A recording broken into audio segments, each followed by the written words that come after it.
The floor's bell jingled as Marcus Hall stepped inside, clutching a small bundle of daisies. The scent of roses and lilies mingled with the faint tang of soil and floral preservative. He was careful not to brush against the displayed tables, aware of the casual glances following him. Nothing unusual in this part of town, except today it felt heavier. From the corner of his eye, Officer Derek Kane leaned against the doorway, arms crossed, uniform crisp and ironed, badge glinting in the afternoon light. Kane's lips twisted into a smirk. "You buying flowers for yourself, or?" he said, voice low but sharp enough to make Marcus stiffen. Marcus forced a polite smile, gripping the stems. "For my sister, birthday." Kane's eyes narrowed. "You know, people like you don't usually just wander around here. Makes me wonder what you're really up to." A flush of anger burned in Marcus's chest, but he stayed calm. He knew arguing wouldn't help. Not with Kane. Not here. Not ever.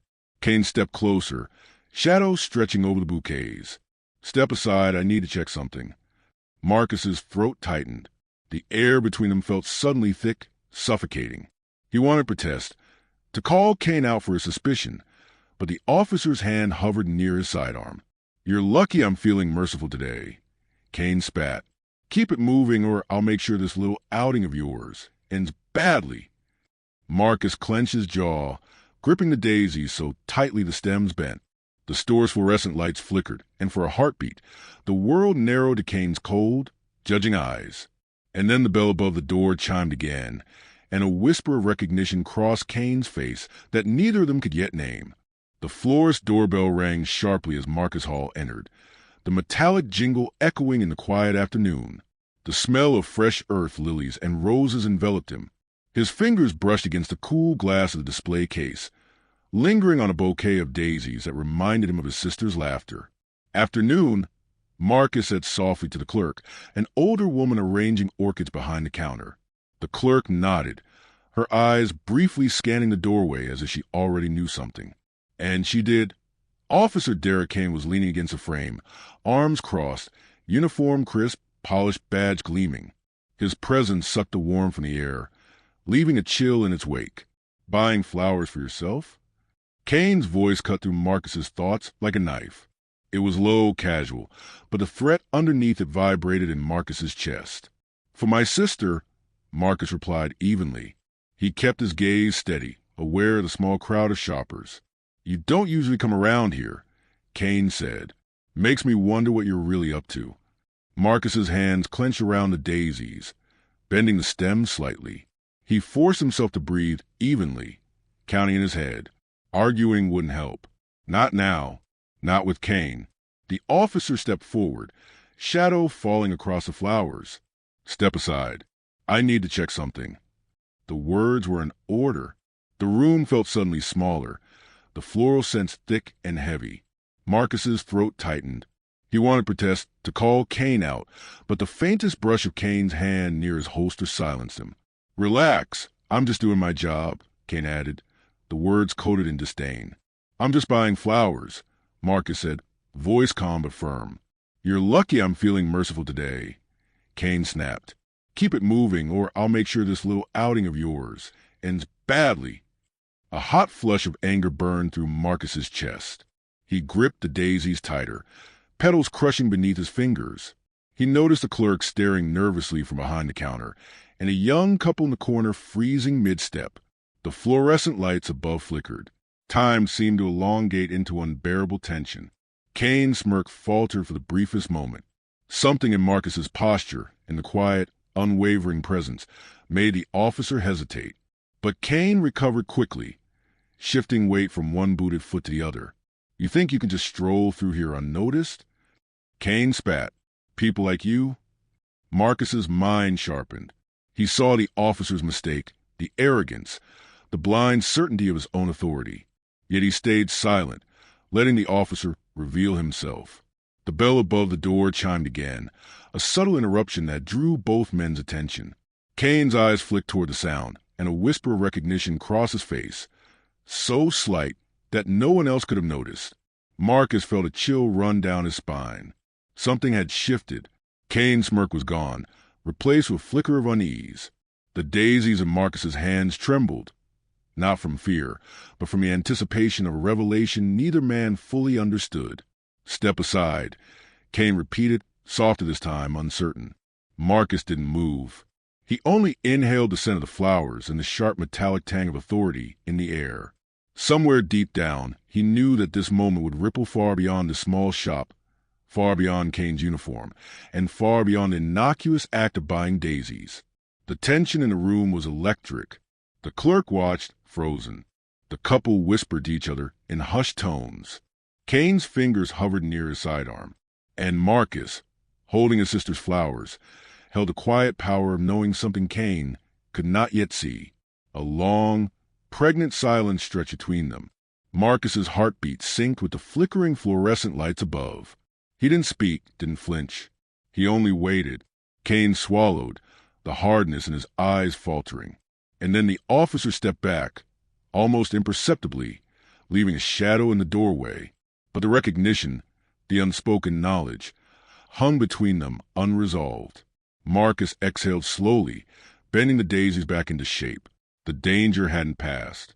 It had only evolved into something sharper, something that would follow him into the world outside the shop. He paid, nodded to the clerk, and stepped toward the door. Kane watched him leave, every step measured, every movement noted. And in that instant, Marcus knew this was only the beginning. Word count, 1,200. Chapter 1 is complete. It establishes Marcus as the protagonist, Kane as the antagonist, immediate tension, and the unresolved threat that will drive the story forward. Marcus's apartment smelled faintly of lavender and old books. He set the daisies in a small glass vase on the kitchen counter, their white petals bright against the muted gray of the room. The sunlight slanted through half-closed blinds, casting thin stripes across the floor. He rubbed his temples, replaying the encounter over and over, each detail sharper, more insidious. Tasha, his younger sister, emerged from her bedroom, laptop bag slung over one shoulder. "You look tense," she said, raising an eyebrow as she moved to pour herself a cup of coffee. "I ran into Kane," Marcus said simply. His voice was calm, but beneath it throbbed a suppressed anger that pulsed like a low drumbeat. Tasha stiffened. "That cop? Here? Did he?" "Yes," Marcus interrupted, holding up a hand. "He made it clear I was suspicious." He let the word hang in the air, heavy and bitter. Tasha frowned, gripping her coffee cup tightly. "Marcus, that's harassment. You know that. You should report it." "I know." He shook his head slowly, turning toward the window. "But reporting doesn't always help. Sometimes it makes things worse. Kane isn't stupid. He'll twist it, make me look guilty." Tasha's jaw tightened. "That's the problem, isn't it? He doesn't see you as a person. Just someone to control, someone to fear." Marcus nodded, appreciating her insight. He felt the weight of the day pressing down, not just the encounter, but the cumulative exhaustion of navigating a world that assumed suspicion over innocence, judgment over humanity. I don't want him to follow me," he admitted softly, "or anyone else. But these little reminders, they never stop." Tasha sat beside him, eyes searching his face. "You handled yourself well today. Calm, measured. That's strength, Marcus, not silence." Outside, the faint hum of traffic passed through the thin walls. The news was on in the background. A report about local crime. A man arrested for loitering near a convenience store. Marcus didn't look up. He already knew what they wouldn't say. The profile, the suspicion, the bias that painted innocent black men as threats. Then his phone buzzed. A message from the local courthouse. Summons issued from Marcus Hall. Case number 04231. Please appear. Marcus felt his stomach twist. The summons was terse, clinical, stripped of context, but he knew. Kane had filed it. A minor complaint, likely fabricated, designed to assert authority, to intimidate, to remind Marcus that, in this system, Kane could make trouble with a single signature. Tasha leaned over, reading the message. "Oh, hell no. This is exactly what I was talking about. You're going to have to face him in court." Marcus's lips pressed into a thin line. "Yes, but not just any court. Kane doesn't know. He doesn't know who he's dealing with." Tasha's eyes widened. "You mean you..." Not yet, Marcus interrupted, voice quiet but firm. Let's not get ahead of ourselves. I have to plan. I have to be careful. He underestimates me, and that's the only advantage I have. The tension in the apartment thickened. Marcus's mind ran through every detail of Kane's behavior, tone, posture, gestures. The casual arrogance, the unshakable assumption of superiority. Every step Marcus had to take now would be deliberate, calculated, not just to survive, but to assert accountability without reckless retaliation. I hate that this is necessary, Marcus muttered, more to himself than to Tasha. I hate that just existing makes me suspicious to people like him. I hate that I even have to think this way. Tasha reached across the counter, gripping his hand firmly. I know, but you're not alone. We'll figure out together. Every step, every hearing, every interaction. He gave a faint smile, the first genuine one since leaving the florist. Thanks, Tasha. I mean it. Later that evening, Marcus reviewed the summons in detail. Pacing his small living room, Kane had cited him for suspicious activity near a public establishment, an accusation thin enough to be laughable, heavy enough to carry weight in the court of law. Marcus drafted notes, rehearsed responses, and prepared a mental inventory of witnesses. The clerk of the florist, a couple passers-by, anyone who could testify to his peaceful behavior. He imagined Kane filing a complaint with a smirk, confident in his own righteousness. Marcus's jaw tightened at the thought. This wasn't just personal, it was systemic. Kane wielded his authority like a weapon, and the court system, supposedly impartial, often gave him cover. The night deepened. City sounds softened. Distant sirens, tires hissing on wet asphalt, a train rumbling far away. Marcus's phone buzzed again. Another notification from the courthouse. Pre-trial conference scheduled. Kane's testimony confirmed. He closed his eyes, imagining Kane in uniform, the rigid posture, the cold certainty of power. And then Marcus reminded himself. Kane had no idea who he was. The irony of the situation twisted in his chest, sharp and exhilarating. The man who thought he held control over Marcus's life was walking blindly into his own exposure. But Marcus's thoughts didn't drift into arrogance. He was careful, calculating. Every word, every move, every reaction had to be precise. This wasn't just about proving innocence. It was about demonstrating the truth in a world built to doubt him, about exposing abuse without stooping to vengeance. Tasha watched him, quiet but supportive, a steady presence in the storm. You're going to win this, she said softly. Not because it'll make a mistake, but because you know the rules better than he ever could. Marcus nodded, though inwardly he knew the victory wouldn't erase the fear, the indignities, or the invisible scars of being treated as suspicious simply for existing. Justice, when it came, would be sweet, but it would carry the weight of every encounter, every assumption, every silent judgment. The apartment grew silent, except for the low hum of the refrigerator and the occasional distant siren. Marcus stared at the daisies, fragile but defiant in their glass vase. Their petals reminded him of resilience, of life persisting despite indifference or threat. He inhaled deeply, steadying himself for the days ahead. Kane had set the trap. Marcus would navigate it with care, patience, and quiet authority. He would not let anger rule him. He would let truth, preparation, and resilience be his weapons.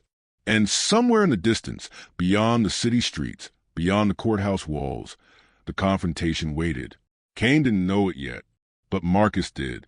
A long, deliberate exhale, and Marcus finally allowed himself a moment of calm. The fight was only beginning. But for the first time, he felt the unmistakable pulse of control, of preparation, of inevitability. The courthouse smelled of polished wood, disinfectant, and faint anxiety. Marcus adjusted his tie as he stepped through the heavy double doors, the summons clutched in his hand like a fragile shield. The fluorescent lights overhead cast stark shadows across the beige linoleum floors. Every footstep echoed too loudly in the near-empty hallway. Marcus Hall? A clerk called, her tone neutral but efficient. Marcus approached, nodding. You're here for a pre-trial conference, she said, scanning a computer screen. Officer Kane has already submitted his report. Take a seat. The room is down the hall, second door on the left. Marcus's stomach tightened. Kane's report was the first brick in the wall Marcus had to climb. He had seen glimpses of its language online. A description of suspicious behavior, phrasing careful enough to avoid outright illegality, but heavy with insinuation. He entered the small courtroom, plain and functional, sunlight streaking through tall windows. Kane was already there, seated at a table beside a uniformed colleague. His posture was casual, but Marcus noticed a slight edge in his jaw, a tension masked by a smug grin. "Hall," Kane said as Marcus approached, his voice low, carrying just enough familiarity to unsettle. "Glad you could make it. Hope the flowers survived." Marcus raised an eyebrow. "They did," he said evenly. "Unlike your credibility, I hope." Kane's grin flickered. He opened a folder, sliding papers across the table toward the court clerk. Marcus took a seat across from him, careful not to touch the officer. His hands rested on his own folder, which contained his notes, evidence, and a timeline of the day's events. The clerk began calling for testimony. Kane leaned back, smirking, confident.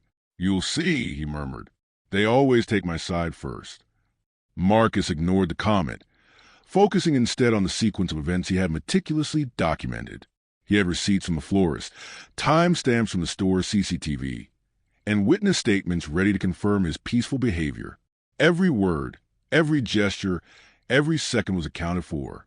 The pre-trial hearing began. Kane's voice filled the small courtroom, calm but laced with bias.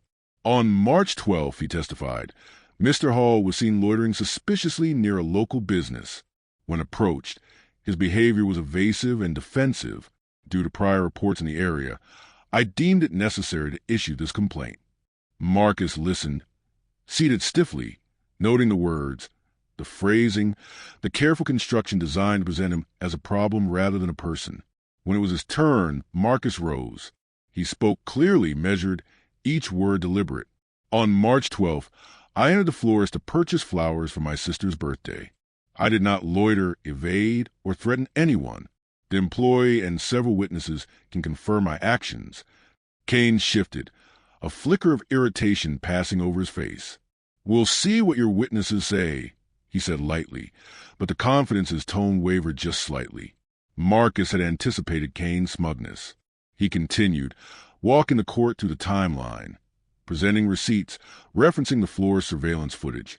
Each fact punctuated the lies Kane had embedded in his report. Every small detail chipped away at the officer's constructed narrative. "You're being very thorough," Kane muttered under his breath, but Marcus only smiled faintly.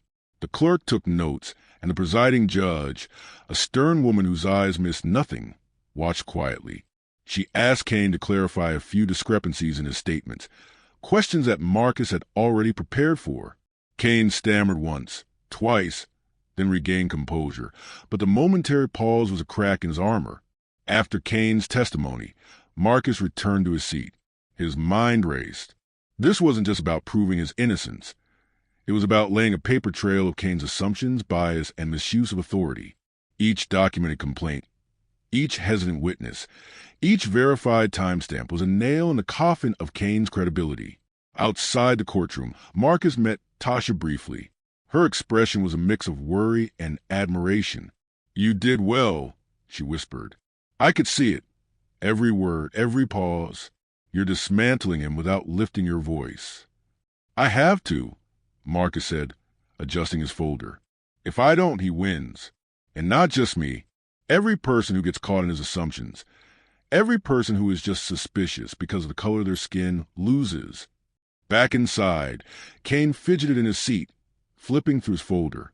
Marcus noticed a tension in his shoulders. The way his smirk had begun to fade. He had thought the pre-trial conference would be a formality. Instead, it was revealing cracks, exposing fragility of authority built on bias rather than truth. When the clerk called for adjournment, Kane leaned toward Marcus, voice low and sharp. "You're clever, Hall. Don't think this ends here." Marcus met Kane's gaze steadily. "It doesn't end until justice is served," he replied. The words were simple, but their weight was unmistakable. Kane's eyes narrowed, and for the first time, Marcus saw the flicker of doubt, the realization that he had underestimated his target. Marcus walked out of the courthouse with Tasha beside him, their steps synchronized. Outside, the city hummed indifferently, sirens in the distance, engines idling, footsteps echoing against concrete. But for Marcus, every step was deliberate, every breath measured. He was documenting, observing, preparing. Kane's authority could intimidate, but it could not silence evidence, and it could not erase truth. Tasha looked at him, concern still shadowing her features. "You're not just defending yourself, are you?"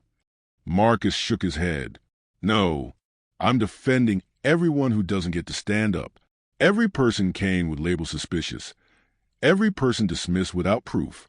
I can't just walk away."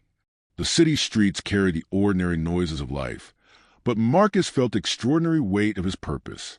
Every document filed, every witness accounted for, every legal procedure followed was a counterweight to systemic bias. He carried not just his own dignity, but the burden of accountability for those like him.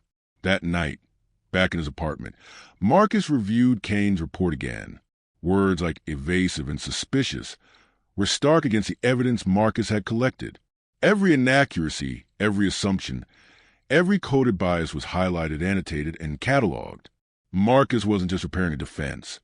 He was creating a record, a mirror that would eventually reflect Kane's prejudice back upon him. He looked at the daisies on the counter, fragile yet upright, bending but not breaking. Marcus traced the petals with his fingers, thinking of resilience, persistence, and the quiet power of observation. He allowed himself a small, private smile. Kane had begun to fight with arrogance, but Marcus was building a fortress, one fact at a time, one witness at a time, one undeniable truth after another. The summonses, the reports, the filings, they were paper trails, yes, but also weapons. And when Kane realized the scope of what he had triggered, the very authority he thought he wielded would become a liability. Marcus's phone buzzed again, a notification from the courthouse. Another scheduling notice, another hearing date. He read it calmly, noting the time, noting proceedings. Every line of text was another step in the process, another chance to turn Kane's bias into documented accountability. Tasha leaned against the doorway, watching him. "You're exhausted," she said softly. "I am," Marcus admitted, "but exhaustion is temporary. Accountability isn't. And that makes it worth every step." Outside, the city continued, oblivious. But inside Marcus's apartment, every paper, every note, every carefully constructed argument marked the beginning of a fight not just for justice, but for truth. Kane had assumed control. Marcus was quietly taking it back, one documented fact at a time. Marcus stepped out of his apartment building, into the early morning light. The city buzzed with the usual chaos. Buses groaning to stops, bicycle bells clanging, and the distant wail of a siren cutting through traffic noise. Yet, today, every step felt heavier. The courthouse summons had leaked. Somehow, Kane had managed it. Social media posts and neighborhood gossip carried a subtle yet sharp sting. Suspicion, judgment, curiosity about why Marcus Hall was being questioned. He adjusted his coat, scanning faces as he walked. A group of young professionals paused mid-conversation, glancing his way, whispers trailing behind him. He recognized the coded looks, quick, fleeting, but loaded with assumption. He had experienced it before, but the amplification through a public summons made it sharper, almost physical. At work, the tension didn't ease. Marcus's colleagues greeted him with forced smiles, hushed remarks dangling in the corners of the room. "You're okay, right?" whispered Jenna, a co-worker from accounting, eyes darting toward the break room door. "I'm fine," Marcus said, his voice calm, measured, though his stomach tightened. "Just a procedural matter. Nothing more." Jenna nodded, though the unease lingered. Office conversations were careful now, polite but distant. Marcus felt the isolation like a weight pressing against his chest. Kane's influence extended farther than Marcus had realized, beyond the courtroom, into the social fabric of his daily life. By mid-morning, Marcus was summoned to a meeting with HR. He walked into the small, windowless conference room and found two administrators waiting, papers and laptops in front of them. "Mr. Hall," began Ms. Kavanaugh, the senior HR officer, her tone neutral but firm. "We receive reports about the courthouse summons. Some employees express concern about your situation." Marcus held her gaze. Concern or curiosity? The question hung in the air. Miss Kavanaugh hesitated, shuffling papers. Some expressed concern, others speculation. Marcus's jaw tightened. The undercurrent was clear. Kane's accusations were now framing perceptions, whether true or not. He could feel the subtle ripple of prejudice working in tandem with procedural authority. "I've followed all legal procedures," Marcus said steadily. "I've documented everything. There's no wrongdoing on my part. I expect that professionalism will be maintained." The HR officers nodded, though Marcus could see the tension in their posture. Policies dictated neutrality, but human instinct often sided with a figure of authority. Kane's uniform and badge lent weight that paperwork alone could not counter. By afternoon, Marcus returned to his desk. His phone buzzed constantly. News alerts, notifications from local forums speculating about the man accused near the florist. Each ping carried an invisible sting, a reminder of how quickly a biased assumption could infect public perception. He tried to focus on his work, typing reports, reviewing documents. But every line he wrote felt faint compared to the pervasive gaze of public scrutiny. It was a pressure both invisible and suffocating, a constant reminder that Kane's authority reached far beyond a single incident. That evening, Marcus met with his legal counsel, a sharp, methodical attorney named Raymond Foster. "Let me get this straight," Raymond said, leaning back in his chair. "Kane files a minor complaint, leaks the summons, and now you're facing public perception as well as legal proceedings?" "Exactly," Marcus said, exhaling, "and he's counting on it. The whispers, the assumptions, they're part of the strategy. Make me uncomfortable, make others doubt me, make me falter." Raymond nodded, tapping a pen against the desk. "We'll counter it, of course. Witness statements, documentation, proof of your lawful actions. But the public component, that's tricky. Kane's bias isn't just personal. He knows how to weaponize perception." Marcus nodded slowly. "It's more than tricky. It's systemic. That's why I have to be meticulous. Every fact, every detail matters. I can't let him write the narrative unopposed." Raymond leaned forward. "Do you want to make a public statement? Clarify before it escalates." Marcus shook his head. "No. Let the truth come through procedure. Not emotion, not social media. Procedure. Facts. Documentation." The night deepened, city lights flickering through his office window. Marcus sat alone, reviewing each document, each potential witness. The daisies from the floor sat nearby, faintly fragrant, a quiet reminder of resilience. He touched their petals lightly, imagining the way even fragile things could endure pressure and still remain upright. At home, Tasha met him in the doorway, a box of old files in her hands. "I pulled together some community witness statements," she said. "Neighbors, the florist employees, people who were there that day." Marcus exhaled, a mixture of relief and determination. "Perfect. Each voice strengthens the record. Each fact chips away at Kane's assumptions." She looked at him with concern. "I just hate that you have to carry this, that it's affecting your work, your reputation, your peace of mind." "I know," Marcus said softly, "but it's bigger than me. Every time someone like Kane assumes control over a person's life, that control only ends when someone documents it, challenges it, and exposes it. That's why I endure this. That's why it matters." The next morning, Marcus noticed subtle changes in Kane's behavior when he passed him near the courthouse. The officer no longer smirked with the same easy confidence. His gaze lingered a moment too long, a shadow of hesitation in his eyes. Marcus didn't smile. He simply observed, cataloged, prepared. He could see the cracks forming, but he also understood the danger. Kane's arrogance would not vanish. The officer would double down, escalate, attempt to assert dominance in other ways. The public scrutiny had begun, and it became an invisible battlefield. Reputation, perception, psychological endurance. That evening, Marcus updated his legal notes, cross-referencing witnesses and events, noting inconsistencies in Kane's reports, preparing counter-questions. Tasha helped organize the files. Their teamwork was quiet, efficient, a silent act of resistance against systemic bias. Outside, the city carried on.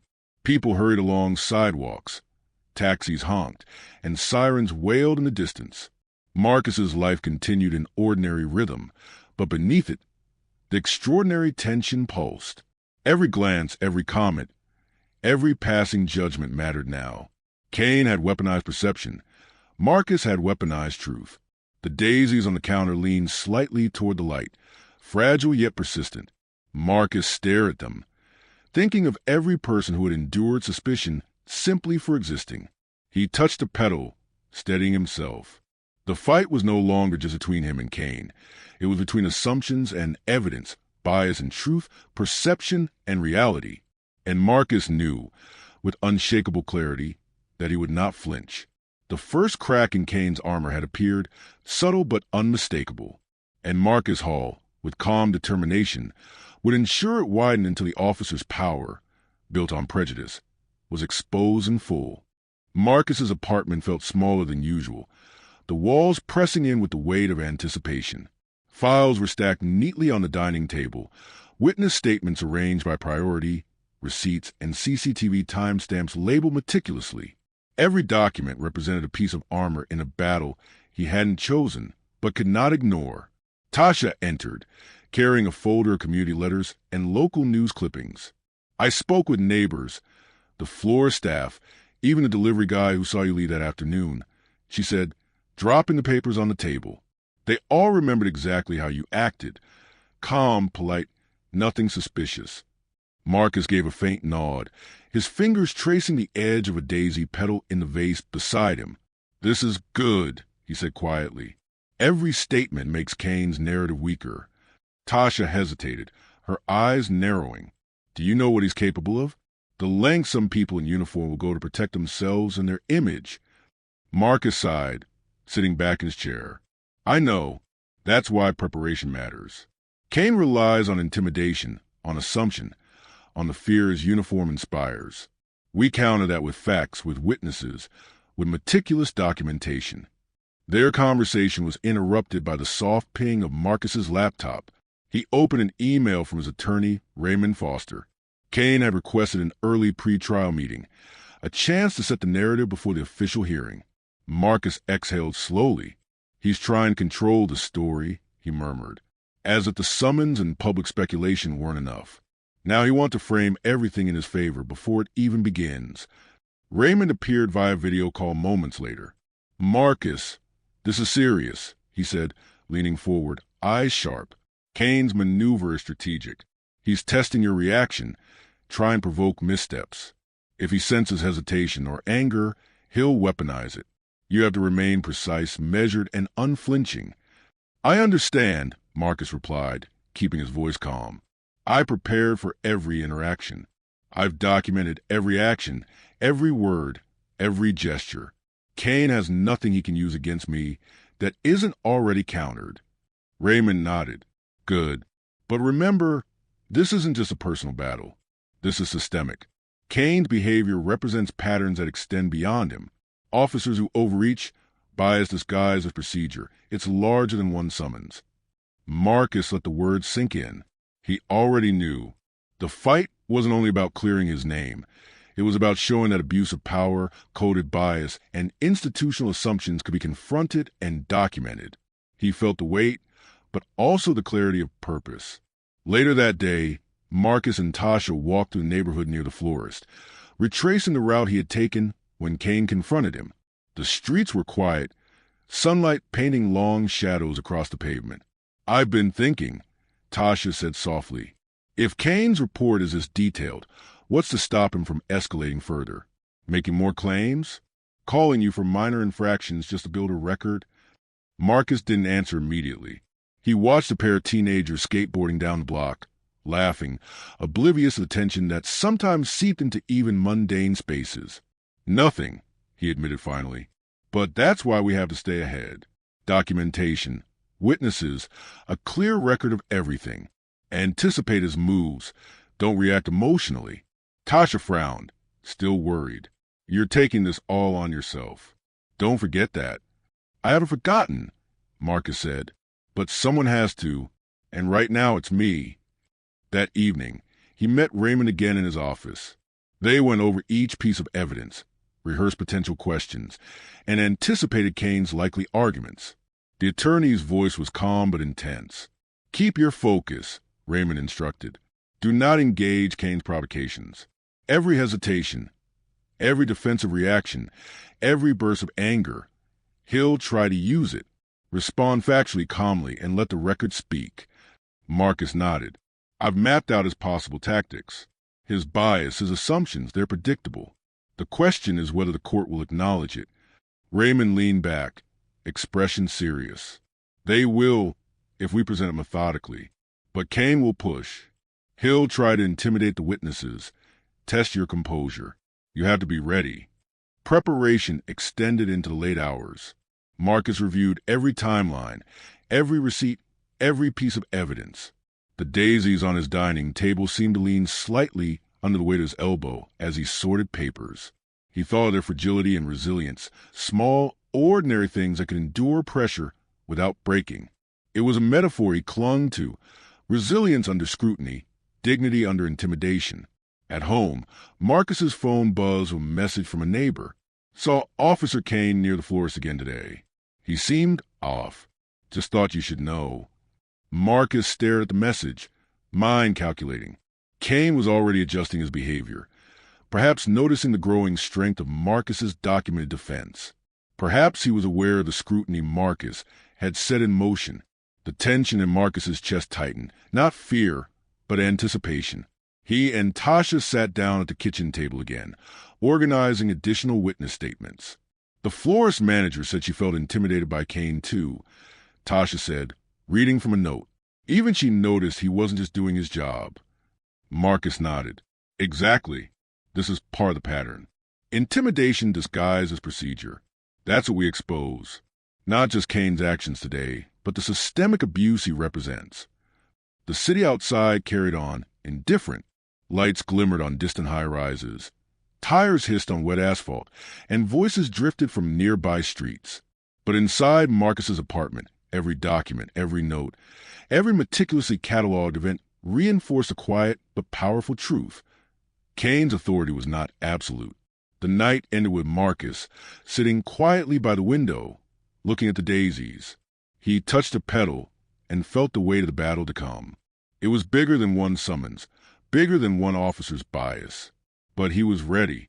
He had witnesses, evidence, and clarity of purpose. Kane's next move would come, and Marcus would be ready. The storm was gathering, dark and inevitable. Marcus could feel it, palpable in the weight of every paper and the tension in every conversation. But he was no longer on the defensive. The fight was becoming intentional, methodical, and relentless. Kane's bias, arrogance, and misuse of authority would meet the meticulous, patient, unflinching truth, and Marcus would stand in the center of it, resolute, unbroken, ready to turn every attempt at intimidation into evidence of injustice. The daisies leaned toward the light. Marcus leaned into his preparation. The storm had arrived, but he would endure it, and he would ensure it revealed the truth. The courthouse loomed like a cathedral of justice, its stone steps worn from decades of foot traffic. Marcus adjusted his jacket as he ascended, the summons in his pocket, a reminder of the confrontation ahead. He paused at the entrance, inhaling deeply, listening to the distant hum of conversations and the clatter of gavel strikes echoing faintly from inside. Inside, the courtroom smelled of polished wood, old paper, and faint coffee.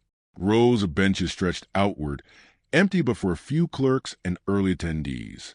Marcus noted every detail: the angle of sunlight to the tall windows, the acoustics that would carry voices across the room, the positioning of the judge's bench. Everything mattered. Kane was already there, seated at the prosecution table, his uniform impeccable. He glanced up at Marcus with a confident smirk, as though the courthouse itself were his domain. The officer's arrogance radiated authority, a visible tension in the polished veneer. "Hall," Kane said, voice low but audible, leaning forward slightly. "I hope you're ready. This is bigger than the florist incident." Marcus nodded, unshaken. "I've been ready. Every step, every statement, every detail has been prepared. Your assumptions won't fill the gaps you created." Kane's smirk faltered for a fraction of a second before he leaned back, adjusting his folder. Marcus felt a shift, subtle but unmistakable. Kane assumed control through intimidation. Marcus intended to wrest it away through precision. The presiding judge, Judge Eleanor Kim, entered with quiet authority. Her robe swished softly as she took her seat, and the courtroom fell into immediate silence. Marcus noted the tilt of her head, the keen gaze that missed nothing. "Court is now in session," she intoned. Kane rose slightly as she continued, and Marcus followed suit, stepping to the center of the floor. The clerk called the case, Marcus Hall versus Officer Derek Kane, pretrial review. Kane began, recounting his report with carefully chosen words, emphasizing the suspicious behavior he claimed to have witnessed. His tone was calm, measured, but the underlying bias was unmistakable. Marcus listened quietly, cataloging each phrase, noting inconsistencies, and mentally preparing responses. Every word Kane spoke was a brick in a wall he intended to construct, but Marcus had the blueprints to dismantle it. When Marcus's turn came, he rose deliberately. "Your Honor," he began, voice steady, "I will present facts, witness statements, and documented evidence that contradict Officer Kane's report. My actions that day were lawful, peaceful, and consistent with every legal and social expectation." Kane's eyes flicked up sharply, a flash of surprise, or perhaps irritation, passing across his face. The first witness was called, the florist's manager. She recounted Marcus's behavior in the store, polite, careful, no indication of threat. Kane attempted a few leading questions, subtly suggesting evasiveness, but the testimony remained firm. Marcus leaned slightly forward, voice calm but precise. "Did Mr. Hall exhibit any behavior that could reasonably be considered threatening or suspicious?" "No," the manager replied, her voice unwavering. "He was courteous and respectful throughout his visit." Kane shifted in his seat, fingers drumming against the folder. Marcus could see the subtle frustration building. The officer had relied on assumption, and now assumption was failing him. Next came the neighbor who had seen Marcus leaving the florist. He recounted the exact timing, Marcus's polite nod to passers-by, and his careful handling of the flowers. Kane tried to introduce minor insinuations, but Marcus had anticipated each one, countering quietly but firmly with timestamps and receipts. Judge Kim watched silently, occasionally making notes, occasionally raising an eyebrow at Kane's attempt to sway testimony with suggestion rather than fact. Marcus felt a surge of quiet satisfaction. The courtroom's energy had shifted. Kane's authority, once absolute in the street and the florist, was now confined by procedural rigor and documented evidence. During a brief recess, Kane approached Marcus, voice low and sharp. "You're clever, Hall, but this is only the beginning. Don't think the courtroom rules change reality." Marcus met Kane's gaze steadily. "Reality is defined by truth, officer, and truth doesn't bend to intimidation." The second half of the session brought additional witnesses, each confirming Marcus's account. Kane's arguments became increasingly tense, his controlled smirk cracking under the weight of repeated factual contradictions. Every document Marcus presented, CCTV timestamps, receipts, neighbor statements, eroded the officer's narrative. Marcus observed silently, noting Kane's posture, tone, and micro-expressions. The officer was beginning to realize that the carefully constructed assumption of superiority was failing. The courtroom, once an intimidating stage, had become a mirror reflecting Kane's bias back onto him. As the hearing continued, Marcus felt the tension coalesce into anticipation. He had one final piece to present, a procedural motion that would require Kane to disclose the basis for a complaint and the chain of communication leading to the summons. "Your Honor," Marcus said, voice deliberate, "I request full disclosure of complaint procedure Officer Kane followed, including any internal communications that informed his actions on March 12th. Judge Kim studied the request, then nodded. "Granted. Officer Kane, you are required to provide all documentation as requested. The court expects full compliance." Kane's jaw tightened. He had anticipated control, not accountability.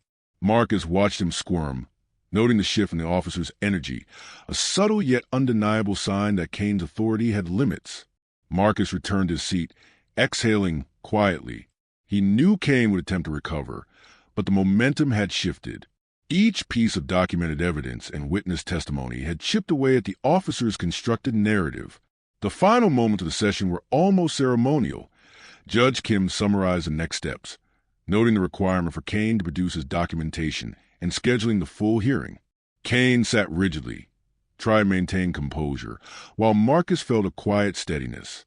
As the gavel came down, echoing through the empty courtroom, Marcus realized the significance. Kane had assumed control, wielding intimidation and bias like a weapon. But the courtroom, procedure, witnesses, and evidence had turned that weapon against him, exposing fragility of authority built on assumption rather than truth. Outside, the sunlight was softer, diffused by passing clouds. Marcus stepped onto the courthouse steps, feeling the weight of the day, but also the quiet power of preparation.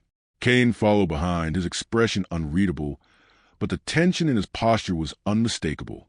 Marcus glanced down at the daisies he had brought, tucked safely in a small bag. The petals were still upright, resilient despite the weight of the confrontation. They mirrored his own resolve. Unbroken, meticulous, patient. Tasha was waiting on the curb. She ran to him, relief and pride in her eyes. "You did it," she whispered. "We're just getting started." Marcus said softly, voice firm but measured. "Kane doesn't know who he's facing yet. Not fully, but he's—" The courthouse lobby smelled faintly of varnish and anticipation. Marcus and Tasha stepped through the grand doors, files clutched tightly, hearts steady but nerves taut. Today's hearing wasn't just another procedural step. It carried the weight of exposure, the risk that Kane might escalate beyond assumptions, and the chance for the first time to truly level the playing field. Marcus adjusted his tie, inhaling deeply. "Today, Kane finds out that assumptions don't create reality," he muttered, mostly to himself. Tasha gave a small, approving nod. The courtroom was nearly full.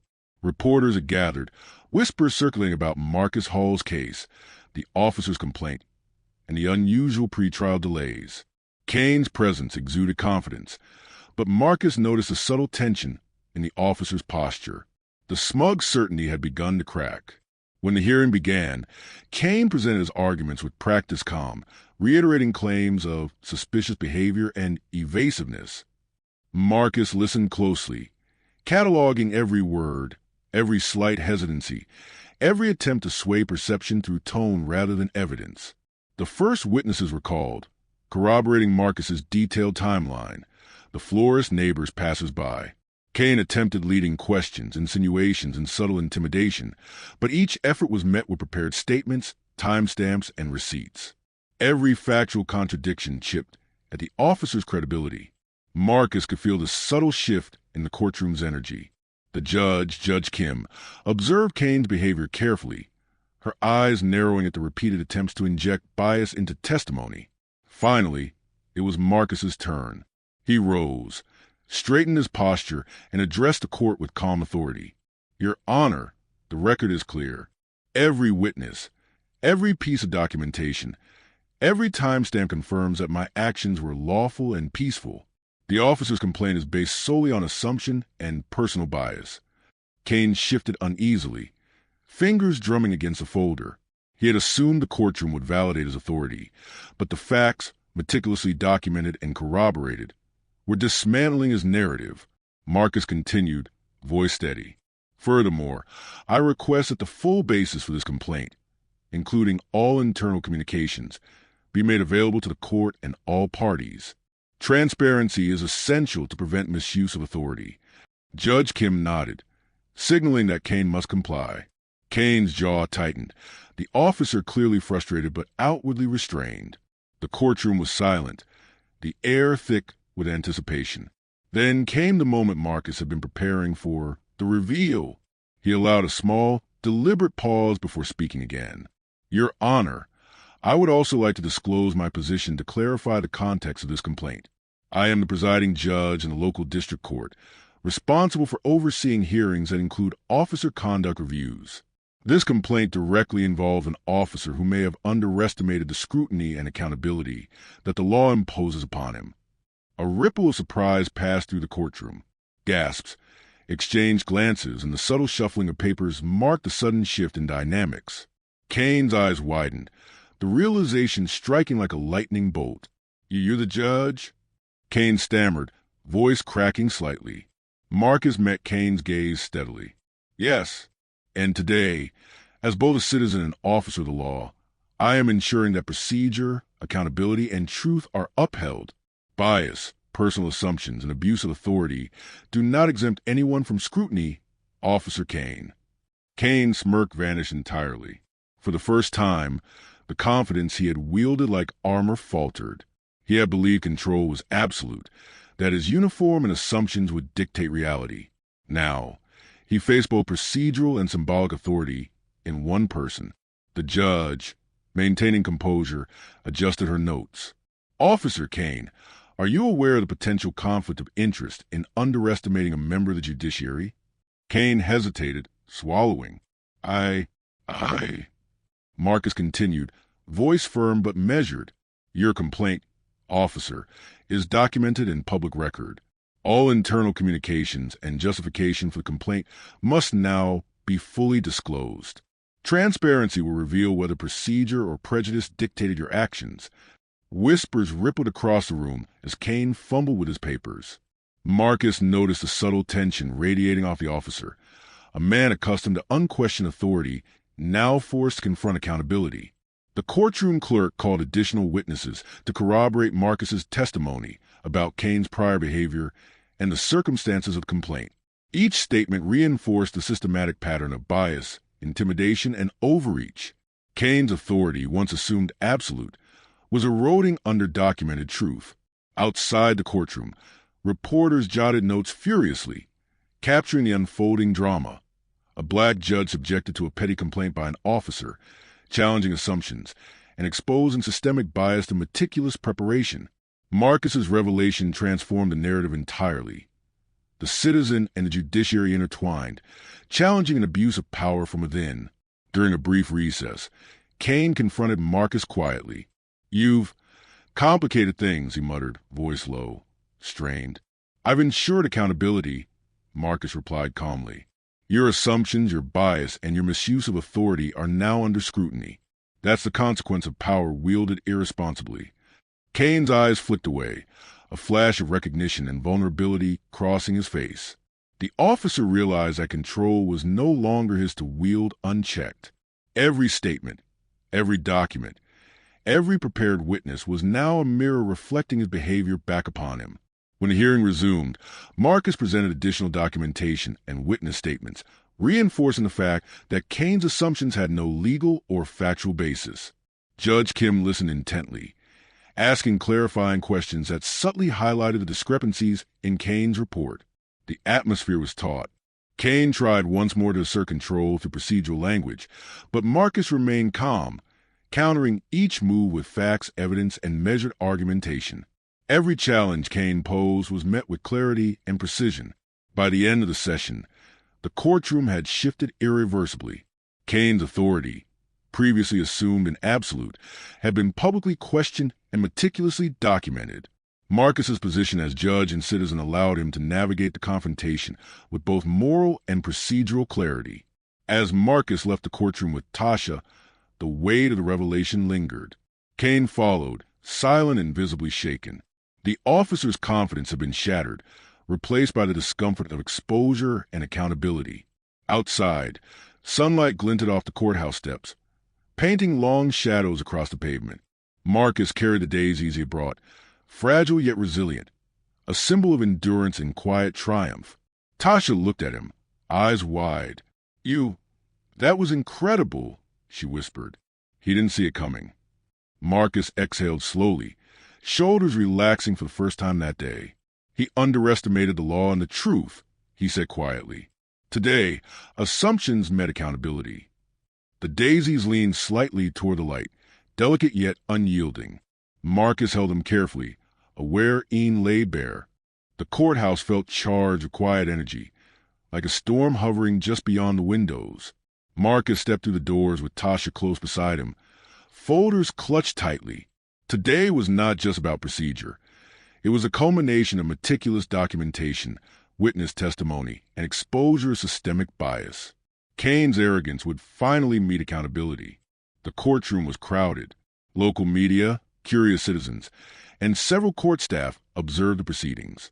Kane's posture was rigid, his previous smirk replaced with a brittle tension. Marcus noted every detail. The lines of stress across the officer's forehead, the way his hands gripped the folder too tightly, the subtle tremor in his jaw. Authority can be an illusion when confronted with undeniable truth. Judge Kim presided, her voice calm but commanding. "We will proceed," she said. "Officer Kane, your full documentation regarding the complaint is now required. Let the record show it has been submitted in its entirety." Kane opened the folder slowly, revealing a thin stack of papers. The courtroom's quiet attention magnified the moment. Marcus and his attorney, Raymond, reviewed their notes, anticipating discrepancies. Every document Kane had submitted contained subtle inconsistencies, gaps, and language that implied suspicion without evidence. Marcus rose when the clerk called him. "Your Honor," he said, voice steady, "we have reviewed Officer Kane's report and accompanying documentation. There are numerous discrepancies that demonstrate the complaint is based on assumption, personal bias, and misuse of authority rather than lawful cause." Raymond handed Marcus a binder of evidence, organized meticulously. Time-stamped receipts, witness statements, security footage stills. Marcus presented each piece calmly, methodically.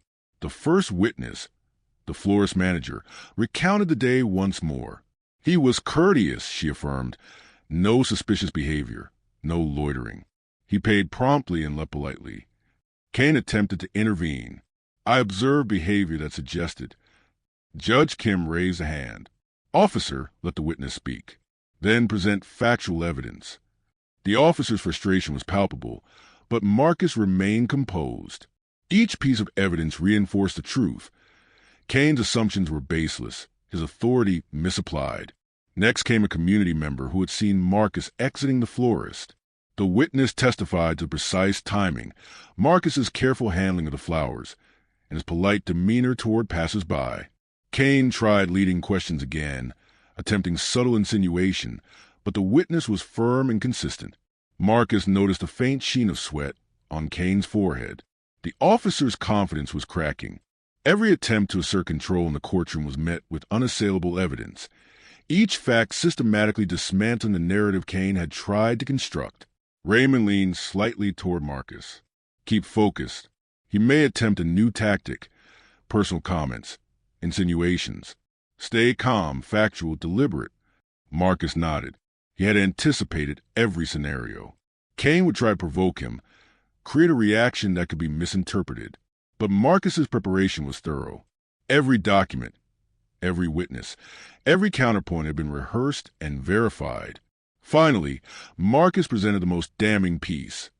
Internal communications showing Kane had discussed filing a complaint even before observing Marcus. The messages revealed intent and bias, demonstrating the officer's misuse of authority. The courtroom murmured softly. Kane's eyes widened. He had assumed control would remain unquestioned. Instead, the documents exposed both his bias and premeditation. Judge Kim's gaze was sharp. "Officer Kane, are you prepared to explain why your complaint appears to have been initiated prior to observation of the incident?" Kane's voice faltered. I believed." "Belief is insufficient in law," Judge Kim said firmly. "Evidence dictates procedure. Bias cannot replace a factual cause." Marcus exhaled slowly, the tension in his chest easing slightly. The courtroom had shifted irrevocably. Kane's authority, once an unassailable force, was now constrained, scrutinized, and questioned. Outside the courtroom, cameras flashed and reporters whispered. The story was no longer about a minor complaint. It was about accountability, bias, and the exposure of a pattern of misuse of authority. Marcus's revelation as both citizen and judge amplified the significance. Kane's assumptions had crumbled under documented scrutiny. During a brief recess, Kane confronted Marcus quietly, voice low and strained. "You've made this very public," he said. "I've ensured accountability," Marcus replied evenly. "Your assumptions, bias, and misuse of authority have consequences. That is the purpose of law, to uphold justice impartially." The officer's face betrayed a mixture of shame, frustration, and disbelief. For the first time, he understood that authority without evidence or integrity could collapse under scrutiny.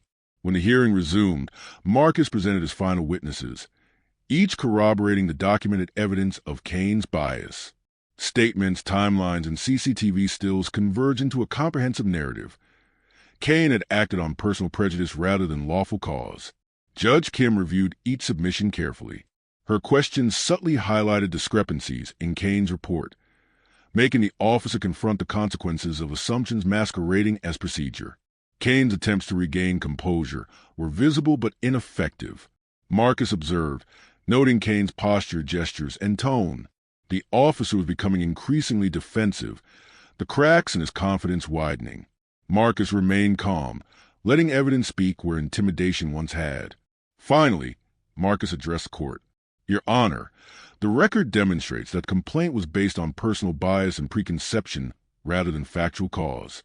Each witness and document presented confirms lawful behavior and disproves the officer's claims. Judge Kim nodded solemnly. The record is thorough. Officer Kane's actions and intentions are now part of the official review. Kane sat rigidly silent, clearly aware of the implications. The weight of exposure, public scrutiny, and documented evidence bore down on him. The officer had assumed control through uniform authority, but procedural transparency had turned that power against him. After the gavel fell, signaling adjournment, Marcus and Tasha stepped outside into the crisp evening air. Cameras flashed, reporters murmured, and citizens glanced curiously. Kane followed, visibly restrained, the tension in his shoulders unmistakable. Tasha exhaled, relief washing over her.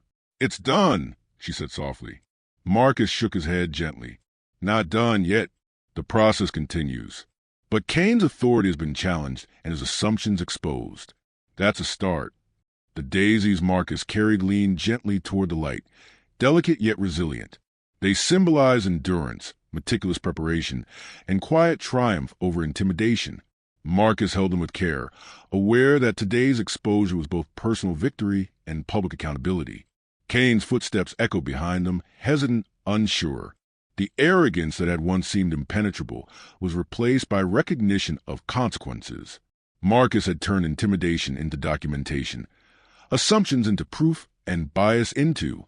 The following week, the courthouse buzzed with subdued energy.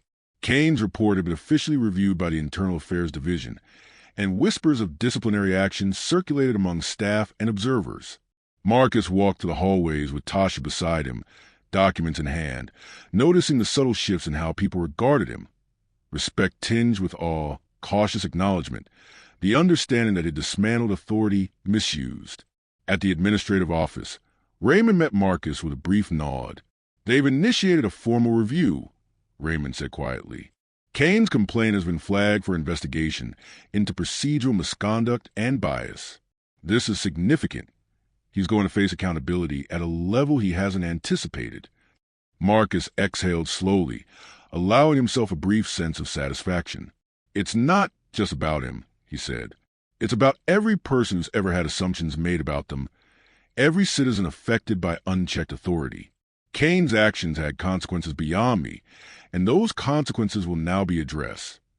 Later, the courthouse hallways were alive with reporters and curious citizens. Marcus maintained his composure, aware of the camera flashes and whispered speculations. This public scrutiny had become a tool, a reinforcement of the documented truth he had painstakingly built. Kane's credibility, once a shield, had become fragile under exposure. During a scheduled session with Internal Affairs, Kane was called in for questioning. Marcus observed from a distance, noting the tension in the officer's posture. The careful choice of words had betrayed both fear and disbelief. Questions focused on discrepancies in his report, the internal communication suggesting bias, and the premeditated nature of his complaint. I didn't intend any wrongdoing, Kane stammered at one point, voice cracking. I was following procedure. You followed assumptions, not evidence, one investigator replied firmly. Procedure is defined by law and documentation, not personal bias. Your actions will be reviewed in that context. Marcus watched quietly, noting every word, every defensive gesture, every crack in Kane's constructed authority. He felt no triumph over the man personally, only the satisfaction of systemic accountability asserting itself over individual arrogance. Afterward, Marcus returned to the courthouse chambers to finalize some ongoing procedural work. Judge Kim approached him, expression measured but approving. "You handled that remarkably well," she said. "Not just the courtroom, but the entire process. You've demonstrated diligence, integrity, and restraint." Marcus nodded respectfully. "Thank you, Your Honor." The goal was accountability, not vindictiveness. The truth needed to be documented and made public. That's the responsibility we all carry. Tasha met him afterward, her eyes bright with quiet admiration. "You've changed the course of the situation, Marcus. Kane's reputation, his authority, they're being questioned now. You've set a precedent." Marcus held her gaze, calm but resolute. "I've ensured that assumptions without evidence are no longer sufficient. That's the impact. Every piece of documentation, every witness statement, every procedural step, none of it was wasted. Kane's bias is now accountable." Days later, the formal decision was issued. Kane would face suspension pending retraining, and his actions were noted in his personnel file as an abuse of discretion and failure to follow proper procedure. The Internal Review Board cited repeated instances of assumption-driven conduct and bias. Public reports followed, detailing the systemic implications and the importance of accountability.